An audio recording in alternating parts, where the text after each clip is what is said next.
This is a 2006 E350.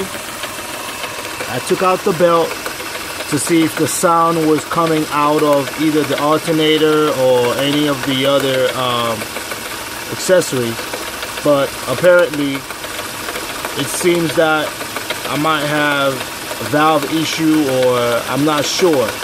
If anybody know or had this situation at some point, this is again of a 2006 E350. If you have any idea, this is the sound that it's making. Please help.